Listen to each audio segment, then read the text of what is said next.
بسم الله الرحمن الرحيم. السلام عليكم ورحمة الله وبركاته. أحباب المصطفى صلى الله عليه وسلم في كل زمان ومكان، ورجعنا لكم تاني مع أجمل أخبار. يتم تحويل الطلاب بين المعاهد العادية والنموذجية والخاصة. أنا أكلمكم المرة دي عن تحويل الطلاب ما بين المعاهد العادية والنموذجية والخاصة، يعني من العادية للنموذجية ومن العادية للخاصة ومن الخاصة للنموذجية ومن الخاصة للعادية. وهكلمكم عن المرحلة الأولى طبعا اللي هي مرحلة رياض الأطفال، وهكلمكم كمان عن مرحلة الإعدادية، وهكلمكم كمان عن مرحلة الثانوية، وهكلمكم كمان عن إجراءات التحويل، وكمان هتكلم إن في حاجات معينة للثانوية الأزهرية لو تم التحويل.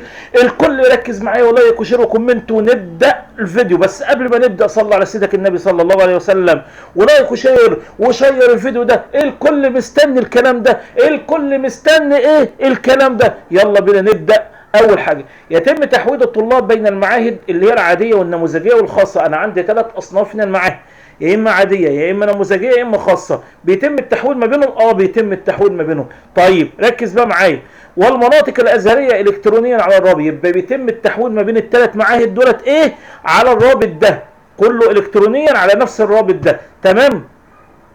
والكلام ده هيتم مستمر لحد امتى؟ لحد 30/9/2025. هيبدا 1/8 وينتهي 30/9. وعلى المنطقه والمعهد عدم اعتماد اي طلب محرر يدويا. يعني بيقول لو هنحوله مثلا من المعهد العادي للمعهد النموذجي ما ينفعش تحول يدويا، لازم كله يكون الكترونيا. ولو انت حولت يدويا الطلب بتاعك هيترفض، الطلب بتاعك ايه هيترفض. ويتم التحويل عن طريق الرابط اللي انت شايفه قدام عينيه. والتحويل هيبدا امتى؟ 1/8 وهينتهي امتى؟ 30/9. هينتهي امتى؟ 30/9. ويتم تحويل الطلاب بين المعاهد الازهريه وفقا للضوابط الاتيه. ايه بقى هي الضوابط؟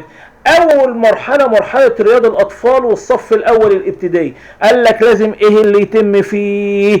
اني من الاخر كده يجوز نقل التلاميذ المقيدين بالمعهد الذين تم تصعيدهم ان هم يكونوا قدوا KG1 وKG2 وتعمل لهم امتحان انجليزي، يتعمل لهم امتحان تمام وفقا للاسباب التي تقررها بين المعاهد بشرط توافر اماكن بالمعهد المنقول اليه.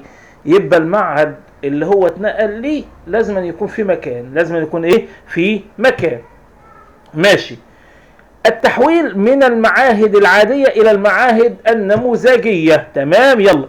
يتم التحويل للمعاهد النموذجية من المعاهد العادية في المرحلة الابتدائية. في المرحلة الابتدائية يبقى احنا قلنا KG1 وKG2 والصف الأول الابتدائي. قلنا بيتم التحويل إن أنت تلاقي مكان في المعهد اللي أنت هتحول فيه. لو مفيش مكان خلاص. طيب المرحلة الابتدائية اللي هو من تانية وتالتة ورابعة وخمسة وستة، تمام، لازما حضرتك عشان يتم التحويل من المعهد العادي للمعهد النموذجي لازما يكون قضى في المعهد دوت KG1 وKG2 وعمل اختبار لغة انجليزية تحت اشراف الموجه العام للمادة بالمنطقة. يبقى بيروح الموجه العام بالمنطقة ويعمل اختبار لغة انجليزية. تمام. ويكون قضى KG1 وKG2 في المعهد العادي عشان يحول لنموذجي. تمام. يلا بقى. بالنسبة لمنطقة القاهرة الأزهرية يقبل الطلاب المتقدمين لتحويل لنقل محل الإقامة للمرحلة الإعدادية. خلي بالك. يبقى المرحلة الابتدائية احنا قلنا عشان تحول من العادي إلى النموذجي لازم تكون قضيت في العادي KG1 وKG2 ويتعمل لك امتحان لغة انجليزية من موجه ايه المادة بالمنطقة. اما بالنسبة بقى لاعدادي قال لك عشان تحول من العادي الى طبعا المعاهد النموذجية وده خاص بمنطقة القاهرة، منطقة ايه القاهرة الازهرية. تمام. ايه اللي هيحصل لو انت حولت من العادي الى معهد بنين الشروق النموذجي، ماشي، او فتيات الشروق النموذجي، او فتيات السلطان راشد النموذجي، او فتيات العبور النموذجي، او بنين العبور النموذجي بعد اداء اختبارات معادلة لهم في مادة اللغة الانجليزية المستوى الرفيع للصفوف السابقة. يعني عايز يقول لك الاعدادي اللي هم موجودين في منطقة القاهرة الأزهرية لو عايزين يحولوا من المعاهد العادية للمعاهد اللي قدامكم اللي هي النموذجية ديت، لازم يتعمل لهم معادلة. المعادلة ده اختبارات في مادة الإنجليزي بيسمى بالمستوى الرفيع، اللي هو الصف الأول الإعدادي والثاني الإعدادي والثالث الإعدادي. تمام؟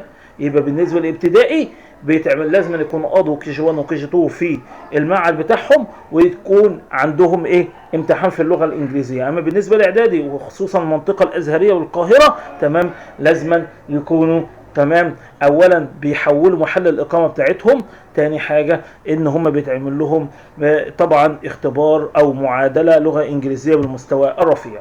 طيب، ثالثا التحويل بين المعاهد الازهريه الى المرحله الثانويه. هنتكلم دلوقتي على المرحله بقى الثانويه. ايه اللي هيتم؟ قال لك يسمح لطلاب الصف الاول الثانوي بدايه المرحله، يبقى الصف ايه الاول الثانوي بدايه المرحله، التحويل بين المعاهد الازهريه داخل المنطقه او من منطقه الى اخرى وفق الضوابط. يعني ينفع ان انا احول من معهد المنطقه دي مثلا بيبقى فيها 5 6 معاهد، تمام، ينفع ان انا احول من معهد لمعهد داخل المنطقه، وينفع ان انا احول خارج المنطقه طبقا ماشي الى اخرى وفقا للضوابط المعمول بها في السنوات السابقه. تمام، كل واحد يرجع للمعهد بتاعه ويشوف ايه الحاجات اللي هو بيشتغلوا بيها. بالنسبه للصفين الثاني والثالث الثانوي، طبق التعليمات الواردة بالمنشور رقم 9 بتاريخ طبعا 15/8 الصادرة عن رئاسة قطاع المعاهد الأزهرية على أن تستكمل باقي إجراءات التحويل الإلكتروني بعد موافقة اللجنة المشكلة بقطاع المعاهد الأزهرية. يعني من الاخر كده بيشكلوا لك لجنه، تمام، وبيختبروك عشان يحولوك من المعهد عادي للمعهد ايه النموذجي. ماشي يا سيدي. بالنسبه للمرحله الثانويه بصفوفها الثلاثه بمناطق قنا، انا هتكلم عن المرحله الثانويه اللي هي اولى ثانوي وثانيه ثانوي وثالثه ثانوي. قنا، سوهاج، الشرقيه، الدقهليه. يشترط موافقه اللجنه المشكله بقطاع المعاهد الازهريه للصفوف الثلاثه بالمرحله. يعني لازم اللجنه كلها تكون ايه موافقه، تكون ايه موافقه. طب رابعا اجراءات التحويل، اعمل ايه بقى؟ على ولي الامر الراغب في تحويل نجله التوجه الى المعهد المقيد به الطالب لاستلام اسم المستخدم وكلمه المرور الخاصه بالطالب. يعني والدك بيروح للمعهد اللي انت مقيد فيه حاليا وبياخد يا سيدي اسم حضرتك، اسم ابنك يعني، تمام، وكلمه المرور خاصه بالطالب. بعد كده ايه اللي بيتم؟ يقوم رائد التحول الرقمي بالمعهد ومختص شؤون الطلاب بمراجعه بيانات الطالب وتصعيده والتاكد من شخصيه ولي الامر الاب والجد، تمام، قبل تسليم. يبقى بيجي اللي هو المسؤول عن الملفات وبيتاكد ان ده ابنك وان البيانات صحيحه وان انت من حقك ان انت تاخد الرقم السري ومن حقك ان انت تاخد كلمه المرور. تمام. بعد كده يقوم ولي الامر بالدخول على الرابط الموضح سالفا من خلال اسم المستخدم وكلمه المرور المستلمه وتحرير طلب التحويل الكترونيا ومراجعه بيانات الطالب جيدا. يبقى بيبدا بقى اللي ولي الامر ده يخش على الرابط دوت ويحط اسم المستخدم وكلمه المرور ويحرر بقى الطلب، تمام، ويتاكد من صحه البيانات. في حال وجود خطأ في البيانات خاصة الرقم القومي يجب على ولي الأمر التوجه إلى المعهد لتعديل الخطأ. لو كان في خطأ بقى يبدأ ولي الأمر يرجع تاني للمعهد ويعدل الخطأ ده ويشوف إيه المشكلة كانت في إيه. ماشي، يلا بقى. يظهر طلب التحويل للمعهد المحول منه الطالب لإبداء الرأي إلكترونيا بمعرفة شيخ المعهد وإبداء السبب في حالة الرفض، وعلى المعهد متابعة طلبات التحويل من قائمة شؤون الطلاب. يعني بيظهر بقى التحويل خلاص، تمام، ويبدأ بقى شيخ الأزهر إنه إيه يبدي رأي إحنا موافقين ولا مش موافقين. في حالة قبول طلب يتم تحويل الطلب إلكترونيا من المعهد المحول إليه. لو الطلب اتقبل بيتم الكترونيا ويوصل للمعهد الثاني. ماشي. يتم تحويل الطلب الكترونيا للمنطقه الازهريه التابع لها المعهد لابداء الراي، ويمكن للمنطقه متابعه طلبات التحويل من قائمه البيانات. يعني بعد كده بيظهر عند ايه عند المنطقه التعليميه، والمنطقه التعليميه بتبدي الراي، وبعد كده يقوم ولي الامر بمتابعه حاله الطلب الكترونيا بعد استيفاء الطلب لموافقه المعهدين، والمنطقه يقوم ولي الامر بطباعه الطلب. لما المعهد اللي انت بتحول منه والمعهد اللي انت بتحول له الاثنين يوافقوا تبدا ان انت تطبع بقى الطلبين وتمضي على ايه النسختين. ماشي. بعد كده على رائد التحول الرقمي تنفيذ التحويل الالكترونيا بشكل نهائي. يبدا بقى المسؤول يحول الطلب بشكل نهائي، لان خلاص كده ايه الموضوع انتهى. بالنسبه لتحويل بين الاقسام عربي او لغات بالمعاهد النموذجيه، انا عندي نموذجي عربي ونموذجي ايه انجليزي. لو انا عايز احول من عربي لانجليزي بيتم برضو ايه معادله. تمام. طيب خامسا تنبيه خاص بالمرحله الثانويه، يجب على ولي الامر عدم التقدم طلب تحويل زي ما احنا شايفين كده. تمام.